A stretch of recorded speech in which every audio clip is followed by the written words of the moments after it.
이 시간 우리에게 주시는 하나님 말씀은 사사기 7장 4절에서 23절의 말씀, 구약 372면에 있습니다. 하나님 말씀 우리 받도록 하겠습니다. 여호와께서 또 기드온에게 이르시되, 백성이 아직도 많으니 그들을 인도하여 물가로 내려가라. 거기서 내가 너를 위하여 그들을 시험하리라. 내가 누구를 가리켜 내게 이르기를 이 사람이 너와 함께 가리라 하면 그는 너와 함께 갈 것이요, 내가 누구를 가리켜 내게 이르기를 이 사람은 너와 함께 가지 말 것이니라 하면 그는 가지 말 것이니라 하신지라. 이에 백성을 인도하여 물가에 내려가매 여호와께서 기드온에게 이르시되, 누구든지 개가 핥는 것 같이 혀로 물을 핥는 자들을 너는 따로 세우고 또 누구든지 무릎을 꿇고 마시는 자들도 그와 같이 하라 하시더니 손으로 움켜 입에 대고 핥는 자의 수는 300명이요 그 외의 백성은 다 무릎을 꿇고 물을 마신지라. 여호와께서 기드온에게 이르시되, 내가 이 물을 핥아먹은 300명으로 너희를 구원하며 미디안을 네 손에 넘겨주리니 남은 백성은 각각 자기 처소로 돌아갈 것이니라 하시니 이에 백성이 양식과 나팔을 손에 든지라. 기드온이 이스라엘 모든 백성을 각각 그의 장막으로 돌려보내고 그 300명은 머물게 하니라. 미디안 진영은 그 아래 골짜기 가운데에 있었더라. 그 밤에 여호와께서 기드온에게 이르시되, 일어나 진영으로 내려가라. 내가 그것을 네 손에 넘겨주었느니라. 만일 네가 내려가기를 두려워하거든 네 부하 부라와 함께 그 진영으로 내려가서 그들이 하는 말을 들으라. 그 후에 네 손이 강하여져서 그 진영으로 내려가리라 하시니 기드온이 이에 그의 부하 부라와 함께 군대가 있는 진영 근처로 내려간즉 미디안과 아말렉과 동방의 모든 사람들이 골짜기에 누웠는데 메뚜기의 많은 수와 같고 그들의 낙타의 수가 많아 해변의 모래가 많음 같은지라. 기드온이 그곳에 이른즉 어떤 사람이 그의 친구에게 꿈을 말하여 이르기를, 보라, 내가 한 꿈을 꾸었는데 꿈의 보리떡 한 덩어리가 미디안 진영으로 굴러들어와 한 장막에 이르러 그것을 쳐서 무너뜨려 위쪽으로 엎으니 그 장막이 쓰러지더라. 그의 친구가 대답하여 이르되, 이는 다른 것이 아니라 이스라엘 사람 요아스의 아들 기드온의 칼이라. 하나님이 미디안과 그 모든 진영을 그의 손에 넘겨주셨느니라 하더라. 기드온이 그 꿈과 해몽하는 말을 듣고 경배하며 이스라엘 진영으로 돌아와 이르되, 일어나라! 여호와께서 미디안과 그 모든 진영을 너희 손에 넘겨주셨느니라 하고 300명을 세대로 나누어 각 손에 나팔과 빈 항아리를 들리고 항아리 안에는 횃불을 감추게 하고 그들에게 이르되, 너희는 나만 보고 내가 하는 대로 하되 내가 그 진영 근처에 이르러서 내가 하는 대로 너희도 그리하여 나와 나를 따르는 자가 다 나팔을 불거든 너희도 모든 진영 주위에서 나팔을 불며 이르기를 여호와를 위하라, 기도를 위하라 하라. 기드온과 그와 함께한 100명이 이경초의 진영 근처에 이른즉 바로 파수꾼들을 교대한 때라. 그들이 나팔을 불며 손에 가졌던 항아리를 부수니라.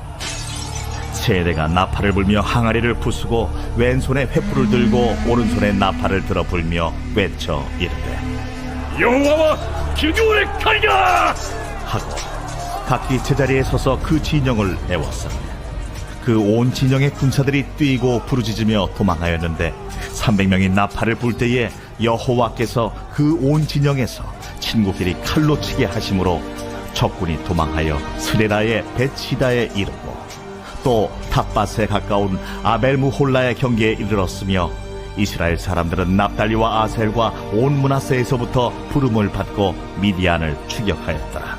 아멘. 우리 주변 분들과 인사 나누시겠습니다. 주님의 이름으로 환영합니다. 축복합니다. 잘 오셨습니다.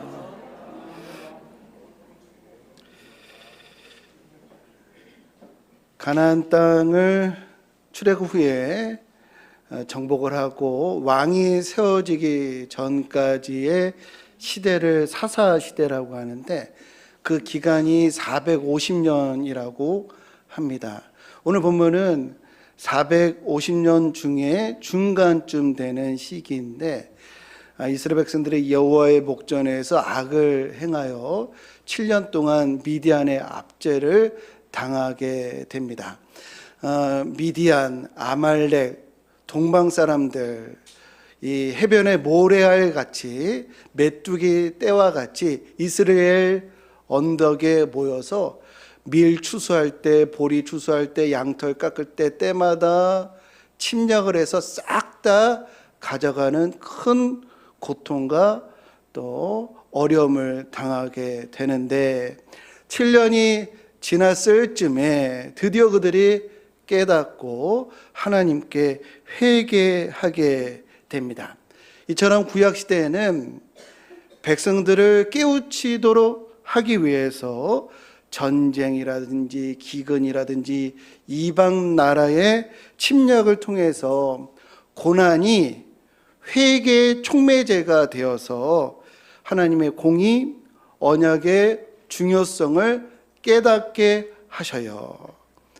이제 이것을 찔레와 가시다라고 성경은 표현하고 있는데 구약 시대에는 고난을 통해서 깨닫게 하셨는데 그러나 신약에 와서는 그렇지 아니하고 요한복음 16장에 보면은 예수님께서 이렇게 말씀하셔요. 내가 보혜사를 보내리니 내가는 예수님이고 그를 너희에게 보내리니 그는 성령을 말씀하시는 겁니다. 성령께서 죄에 대해서, 의에 대해서, 또 심판에 대해서 세상을 책망하시리라. 예전에는 고난을 통해서 깨우치게 하셨다고 한다면 이제는 성령께서 우리에게 말씀하신다는 거예요. 죄에 대해서, 잘못에 대해서 성령께서 책망하신다. 그러므로 오늘날 우리가요, 역경과 고난의 유무로, 역경과 고난이 있느냐 없느냐 이것으로 교훈과 책망을 감지할 것이 아니라 성령의 음성으로 우리가 회개하고 변화하고 또 주의 말씀으로 나아가야 할 줄로 믿습니다. 믿음에서 떠났는데도 왜 이렇게 순탄하지? 신앙에서 떠났는데도 아무런 문제가 없네. 어떤 불편도 없네. 오히려 잘 나가네. 승진하네. 합격하네. 집을 샀네. 아니 성경에서 신앙에서 떠나면 성경에 의하면 복이 없다고 하는데 성경이랑 다르네. 성경이 틀리네. 이렇게 생각할 것이 아니라 그것은 초등 학문 시절 구약 시대에는 하나님이 고난을 통해서 깨우치게 하셨는데 지금은 성령께서 말씀하신다는 거예요. 그러므로 성령을 소멸치 않고 성령의 음성을 들을 길을 갖는 우리 모두가 되어야 할 줄로 믿습니다. 로마서 8장에 보면은 너희가 육신대로 살면 반드시 죽을 것이로되 영으로서 몸의 행실을 죽이면 살리니 무릇 하나님의 영으로 인도함을 받는 사람은 곧 하나님의 아들이라 라고 말씀하셔요. 왜 하나님이 나를 이렇게 신앙에서 벗어나는데도 아무런 일이 없지? 이렇게 생각할 일이 아니고요. 지금 성령의 음성을 듣지 않으면 오늘 말씀대로 오늘 로마서 말씀을 보면은 육신의 행실을 따르면은 심판받는다 이런 말씀이 있어요. 성령의 음성에 우리는 귀를 기울여야 하는데 우리가 성령의 음성을 희미하게 하는 경우가 남들과 비교할 때입니다. 저 사람들도 저렇게 사는데 나는 이 정도면 괜찮겠지 라고 성령께서는 우리를 거룩하신 하나님 앞에 서도록 인도하시는데 우리는 이것을 상대평가로 바꿔버려서 하나님의 음성을 희미하게 흐릿하게 하는 경우가 많이 있다라는 것입니다. 구약시대에는 찔레와 가시로 고난의 터널로 책망하시고 교훈 주셨지만 지금은 은혜의 시대로서 보혜사 성령께서 반드시 우리에게 말씀하시고 깨우쳐 주신다는 것을 기억하셔서 성령의 음성 듣고 주님의 말씀으로 더 가까이 가는 우리 모두가 되시기를 주님의 이름으로 축복합니다. 그 이스라엘 백성들이 미디안으로 인해서 큰 이제 고난을 이제 당할 때에 그들을 구원하시기 위해서 기드온과 300명을 하나님이 택하시는데 그 과정이 참 흥미롭습니다. 먼저 이제 기드온을 어떻게 택하시는가? 기드온이 이제 농사꾼인데요. 밀을 추수하고서는 이 포도 틀에서 밀을 터는 겁니다. 왜 포도 틀에서 포도를 수확하지 않고 왜 밀을 터는가? 그것은 이 미디안 사람들이 그냥 모든 것을 다 쓸어 가다 보니까 이거 빼앗기지 않으려고 이 연기를 하는 것이었어요. 이렇게 뭔가 빼앗기지 않으려고 이렇게 연기하는 이 모습 얼마나 차량하고 평범한지. 제가 이 말씀을 준비하면서 제가 군대에서 훈련 받을 때 이 훈련 그 식사 시간에 5분만 주잖아요. 그러면 귤 같은 거를 나오면은 그걸 다 못 먹거든요. 그래서 그 주머니에다 넣었다가 화장실에서 먹었던 기억이 나는 거예요. 얼마나 처량한지, 얼마나 평범한지. 제가 군 생활을 1월 달에 했거든요. 근데 마땅한 장갑을 안 줘가지고요. M16 좀 그럴듯하게 이 총을 줬는데 장갑을 안 줘가지고 영하 16도에 그 총을 들고 훈련받았던 그런 때가 있었어요. 근데 방이다 보니까 아무도 인정을 안 해주는 거 있죠.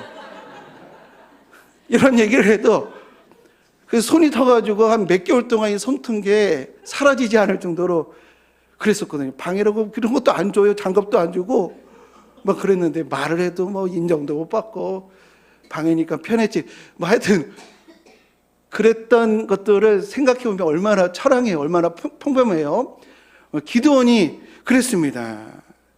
기드온이 참 평범한 사람, 귀걸이 장대한 사람도 아니고 뭐 귀족도 아니고 천재도 아니었어요. 그런데 어느 날 하나님의 천사를 받은 이후에 여호와의 영이 기드온에게 임하니라라고 하는 말씀이 있습니다. 여호와의 영이 기드온에게 임하니라. 이 말씀은 하나님께서 이제부터 기드온을 로봇처럼 기계처럼 하나님의 영이 임했다고 하니까 조종을 하시는 모양이구나 이렇게 해석할 일이 아니고요. 하나님의 사자를 만난 이후부터 하나님 뜻이 이러하구나, 하나님의 계획이 이러하구나 라고 하는 것을 깨닫고 난 이후부터 어떻게 하면 하나님의 이 거룩한 뜻을 이 나라 이 민족에 세울 수 있을까, 이것을 연구하고 궁리하고 실천하였다라고 하는 것을 신학적인 표현으로 여호와의 영이 기드온에게 임했다라고 이렇게 말씀을 하시는 것입니다. 우리도 이 하나님의 영이 언제 임하시는가, 나의 삶의 현장에서 어떻게 하면 하나님의 나라와 의를 구할까 고민하고 또 결단하고 실천할 때 하나님의 영이 우리에게 임할 줄로 믿습니다. 하나님의 영이 충만한 기드온이 전국에 이 사자를 보내서 이 위기에서 극복할 우리 그 군사들을 모으게 되는데, 그때 모였던 그 군사가 32,000명이 됩니다. 얼핏 듣기에 32,000명이면 많은 숫자인 것 같은데, 미디안 그 모래, 이 해변의 모래알도 같은 미디안의 135,000에 비하면 정말 아무런 비교 대상이 되지 않는 그런 숫자죠. 그렇다고 한다면 그 수요를 더 높여야 할 텐데 하나님이 줄이라는 거예요. 그래서 두려움에 떨고 있는 자들 22,000을 집으로 돌려보냅니다. 그럼 10,000명이 남죠. 근데 더 줄이라는 거예요. 파격적으로 줄이라고 하시는 겁니다. 그래서 오늘 성경에 보면은 아주 그 사람을 선별하는 기준이 아주 흥미로운데, 이 10,000명이 남았는데요. 10,000명이 물을 마실 때 덥고 목마르다고 해가지고 그냥 얼굴을 물에다 쳐박고 개처럼 마시는 이들과 무릎을 꿇고 주변을 살피고 또 손으로 물을 움켜쥐어 가지고 입으로 올려서 마시는 이들을 선별해 가지고 최종적으로 300명을 선발을 한 거예요. 10,000명에서 300명 몇 %일까요? 10,000명에서 300명. 아유, 똑똑하시네요. 3%. 엄밀하게 추려가지고 3%만 이 선발을 한 것입니다. 그리고 이제 이 300명을 어떻게 하나님이 사용하시는가? 300명을 세 파트로 나눠요. 그래서 각각에게 이 나팔과 항아리를 주고 그 항아리에다가 횃불을 감추게 합니다. 그리고 미디안 진영 깊숙이 들어가서 항아리를 부수고 횃불을 들고 외치기를 여호와 기드온의 칼이요 라고 소리 지를 때 이 메뚜기 같았던 이 미디안과 아멜렉이 갑자기 이게 혼돈이 와가지고 서로를 적으로 알고 서로를 칼날로 쳐서 스스로 싸워 자멸하게 되는 내용이 오늘 성경에 기록되어 있네요. 이거 에어컨 좀 추우신 것 같은데 이쪽만 앞에만 좀 꺼주세요. 그런데요, 이게 300명이 항아리를 깨고 횃불을 들고 또 나팔을 부는 이 내용을 보면서 제가 너무 실망을 했어요.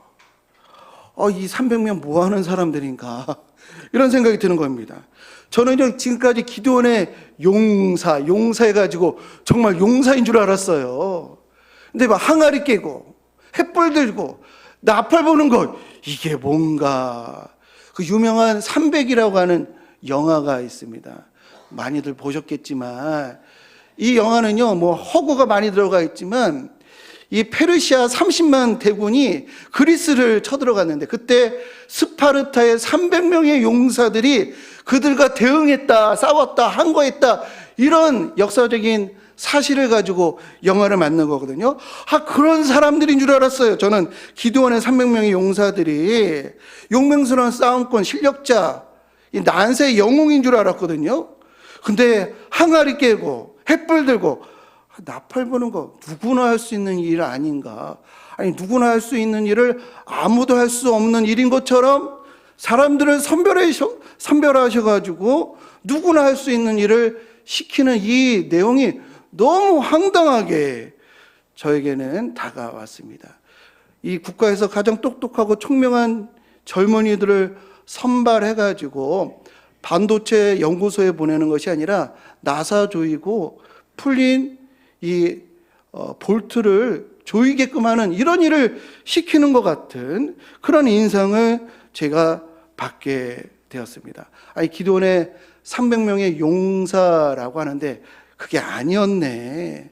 크게 속았네. 이런 생각이 있었는데요. 그런데 성경을 묵상하고 보니 결코 그렇지 않았습니다. 항아리를 깨고 횃불을 들고 나팔을 부는 거 누구나 할 수 있는 일인 것처럼 보이지만 아무나 할 수 없는 일을 300명이 한 것임을 우리 깨달으시기를 주님의 이름으로 축복합니다. 누구나 할 수 있는 일인데요, 아무나 할 수 없는 일을 그들이 했더라고요. 오늘 본문은요, 싸움의 기술이 아니라 신앙의 본질이 무엇인지를 보여주는 너무너무 중요한 내용입니다. 성경을 보고 깜짝 놀랐어요. 기드온의 300명이 정말 진정 용사 중에 용사구나. 왜 그런가? 적군 한복판에 항아리와 나팔을 들고 들어간다는 거. 우리 성도님들, 칼을 들거나 방패 들거나 창을 들지 않고 항아리 들고 나팔 들고 적진에 들어가는 거, 이 명령만 들고 나아갔어요. 저 같으면 이거 뭐 하시는 거죠? 당장 따졌을 것 같아요. 그러나 이 말도 안 되는 명령을 이 군인들이요, 이 300명이요, 자신의 합리적인 판단, 자존심을 내려놓은 절대 순종으로 이 일을 한 것입니다. 그들은 무기를 신뢰하지 않고 자신의 전술을 주장하지 않고 오직 하나님의 말씀을 믿고 신뢰하여 이 일을 행한 것입니다. 일이 너무너무 놀랍고 놀라운 것이에요. 그들은 무기가 아닌 순종으로 이 일을 한 것인데요. 아무나 할 수 있는 일을, 누구나 할 수 있는 일을 아무나 하지 않는 이런 일들이 참 많이 있습니다. 우리 신앙생활에 누구나 할 수 있는 일인데 아무나 하지 않아요. 사람이 떡으로만 살 것이 아니라 하나님의 입에서 나오는 모든 말씀으로 살 것이다 라고 말씀하셨는데, 매일 10분 말씀 묵상하고 있는 거 누구나 할 수 있는데 아무나 하지 않습니다. 이웃에게 원망 들을 만한 일이 생각이 나거든 예물을 이 제단 앞에 두고 먼저 가서 화해하고 예물을 드리고 예배를 드리라. 이거 누구나 할 수 있는 일이지만 아무나 하지 않습니다. 복음을 증거하는 거 누구나 할 수 있는 일이지만 아무나 하지 않는 일이라는 거예요. 왜? 본인의 합리성, 본인의 자존심, 본인의 체면을 내려놓아야만 할 수 있는 일이기 때문에 그렇습니다. 오늘날 우리 대부분의 교인들이 주의 일을 앞두고 이게 논리적으로 맞아, 이치에 맞아, 내 경험으로 이건 안 돼, 보나마나 효과가 없어, 본인의 생각과 판단으로 주의 일들을 다 재단을 하고 제한선을 다 설정을 합니다. 내가 이걸 왜 해야 하지? 내 수준, 내 체면에 맞지 않아 라고 이 겸손과 순종을 거부해서 누구나 할 수 있는 일이지만 아무도 하지 않는 경우가 많이 있습니다. 그러나 기도원과 300명의 용사는요, 의심의 항아리를 깨고 믿음의 횃불을 들고 순종의 나팔을 분 줄로 믿습니다. 그 순수한 믿음과 결단이요, 엄청난 파동을 일으켜서 이 대적에게 엄청난 두려움과 혼란을 그들에게 엄습하게 하여서 그 대적들이 스스로 무너지게 되었다는 것, 이것이 하나님 나라의 승리의 비결이라고 하는 것을 기억하는 우리 모두가 되시기를 주님의 이름으로 축복합니다. 오늘날 우리는요, 설교 홍수의 시대를 살아가고 있습니다. 많은 설교를 듣다 보니 제목만 봐도, 본문만 읽어도 기승전결 이렇게 되겠구나, 이렇게 다 판단이 들어요. 설교가 넘쳐나서 누구나 들을 수 있는 말씀, 그러나 아무나 순종하지를 않습니다. 에스겔 33장 말씀을 보면은 이런 말씀이 있어요. 그들은 내가 고운 음성으로 사랑의 노래를 하며 음악을 잘하는 자 같이 여겼으나 내 말을 듣고도 행하지 아니하거니와.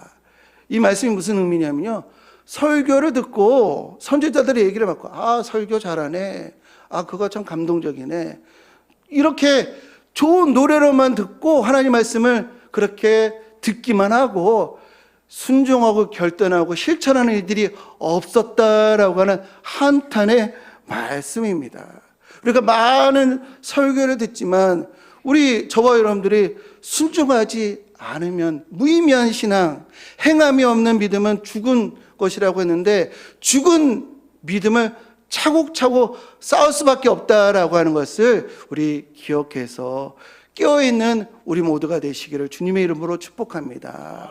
듣는 것에서 끝나는 것이 아니라 오늘도 내게 주시는 말씀 순종하고 또 결단하는 우리가 되어야 하는데요. 올해 2025년 우리 비전을 예수를 자랑하라 라고 하는 비전을 우리가 나누고 있습니다. 작년 말쯤에 2025년 표 비전을 어떻게 세워야 할까, 어떻게 하면 우리 자녀들의 신앙을 회복할 수 있을까, 어떻게 하면 비전 153을 이룰 수 있을까 고민하는 그런 가운데 하나님께서 제게 감동을 주셨어요. 우리 자녀들에게 교회 나가 이렇게 하는 것보다는 예수 자랑하는 것이 가장 귀한 방법이겠구나라고 하는 감동을 주셨습니다. 예수 자랑한다는 것은 교회 자랑하는 것이고, 그리고 성도들 자랑하는 것이고, 말씀 자랑하는 것이에요. 말씀 자랑하는 것이 저는 전도에 있어서, 우리 자녀들 신앙 회복에 있어서 가장 귀한 길이라고 생각을 하는데, 우리 성도님들이 말씀 묵상할 때, 이 예배 시간에 말씀 들을 때, 이것을 어떻게 우리 자녀에게, 우리 부모에게, 우리 형제에게 잘 전해줄 수 있을까? 이걸 어떻게 잘 내가 소화하고 잘 이해할 수 있을까? 이러한 마음으로 말씀을 듣고 정리하려고 할 때 성령께서 역사할 줄로 믿습니다. 또 내가 깨달은, 내가 받은 은혜, 이것을 우리 자녀들에게 전해줄 때 그 순간 성령께서 역사하실 줄로 믿습니다.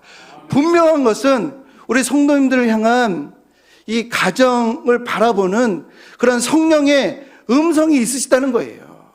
반드시 있으실 겁니다. 우리 자녀들 향한 성령의 이 말할 수 없는 탄식이 분명히 우리 귀에 들릴 거예요. 그때 내가 우리 자녀들에게 어떻게 해야 할까요? 라고 그 성령의 음성에 우리 민감한 우리 모두가 되시기를 주님의 이름으로 축복합니다. 우리 교회를 향한 성령의 음성이 반드시 있습니다. 사도행전 2장에 보면은 교회 부흥의 비결이 있더라고요. 교회 부흥의 비결이 뭐냐면 하나님을 찬미하며 내가 예배를 정말 기대와 간절함으로 드리겠노라 라고 할 때 전도가 열립니다. 제가 초등학교 때 은혜 받았던 그 순간이 언제였냐면 어느 지사님이 눈물로 간절하게 예배를 드리더라고요. 그 초등학교 때 그 모습이 그 어떤 메시지보다도 저게 큰 울림으로 다가왔어요. 우리가 예배를 어떻게 간절하게 드리느냐. 또한 온 백성에게 친송을 받으니 우리 교회 안에서 뭐 상처를 받았거나 다툼이 있거나 또 소외된 사람들에게 먼저 찾아가서 손을 내밀 때 하나님 앞에 진실하고 우리 이웃에게 진솔할 때 교회의 부흥이 열리게 된다라고 하는 성령의 음성이 우리에게 들릴 줄로 믿습니다. 결단하고 순종해야 하는 것입니다. 또 나라를 위한 음성이 있어요. 거짓 보도, 허위 정보, 나는 그거 전파하지 않으리라. 엄청난 유튜브 동영상들이 있는데 이걸 퍼나르는 이런 경우들이 많이 있어요. 나 이거 검증하지 않고서는 나 이거 퍼나르지 않으리라.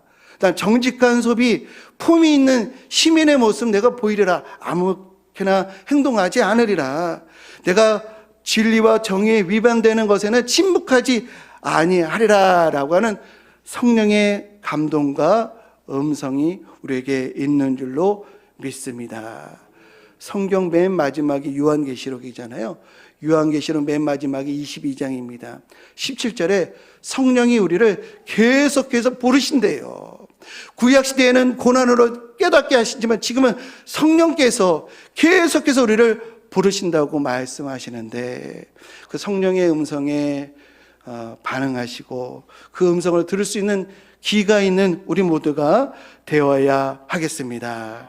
우리는 극히 평범하지만 우리의 삶의 현장에서 내 판단, 감정, 자존심, 체면을 상징하는 항아리를 깨트리고 말씀의 횃불을 들고 순종의 나팔을 불어서 하나님 나라를 위해서 쓰임받는 우리 모든 성도들, 하나님 함께 하나님의 나라의 승리자가 되시는 우리 모든 주의 백성들 되시기를 주님의 이름으로 간절히 축원드립니다.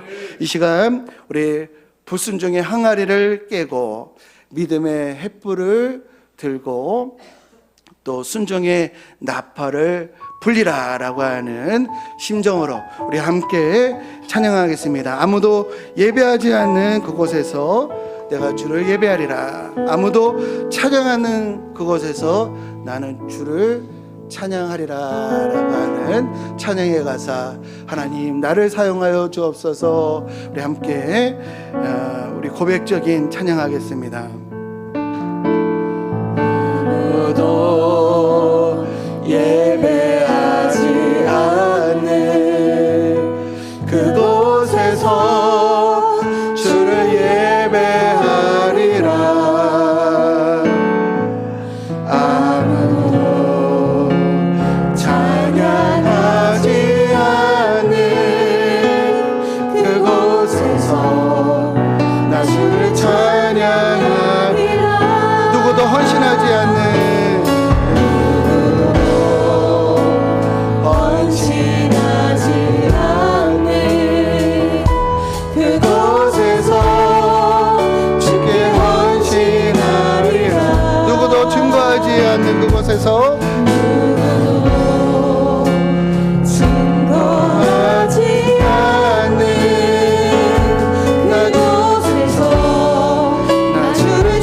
찬양하는 않는 그곳에서 아무도 찬양하지 않는 그곳에서 나 주를 찬양하리라. 누구도 헌신하지 않는 그곳에서 내가 헌신하리라.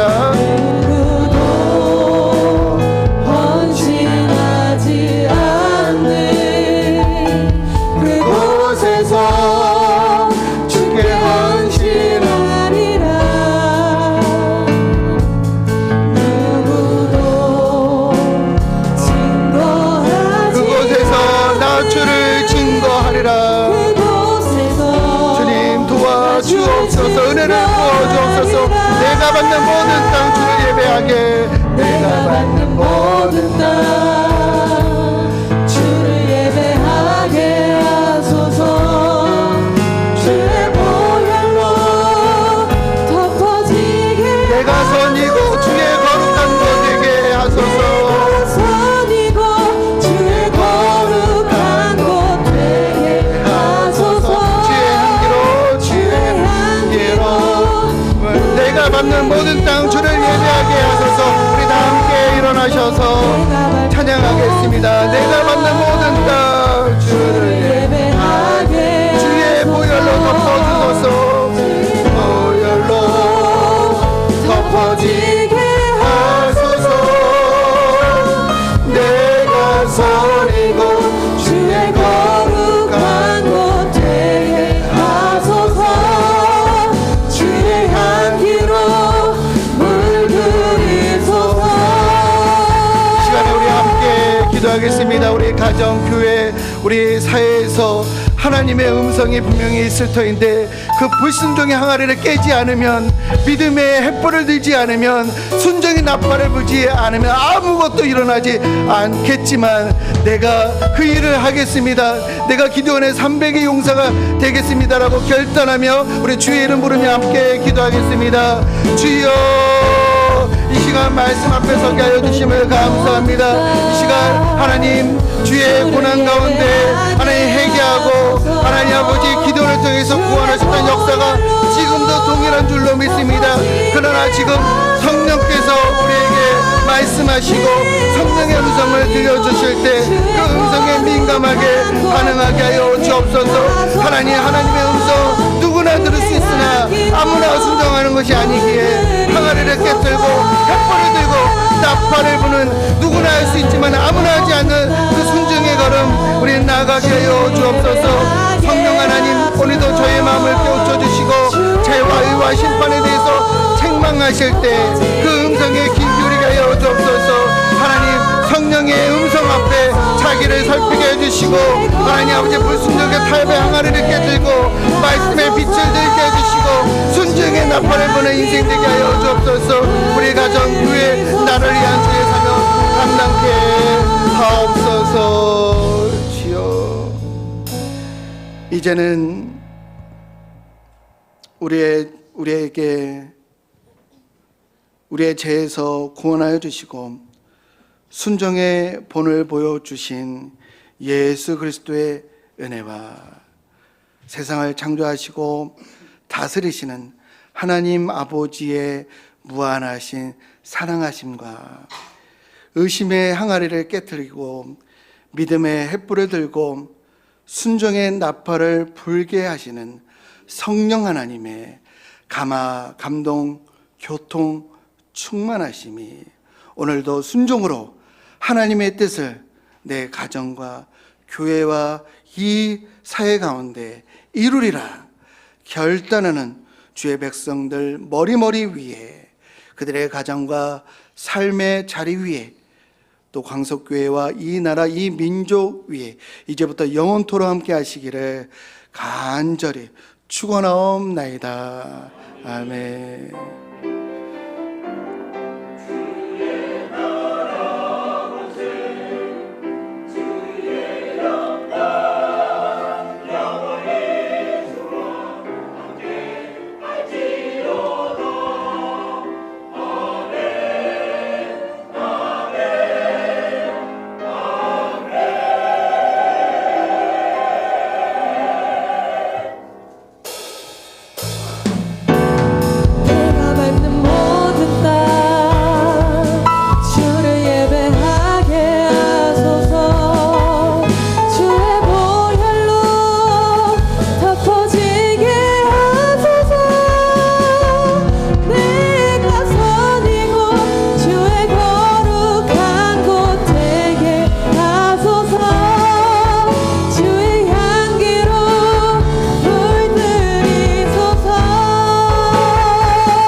주의 향기로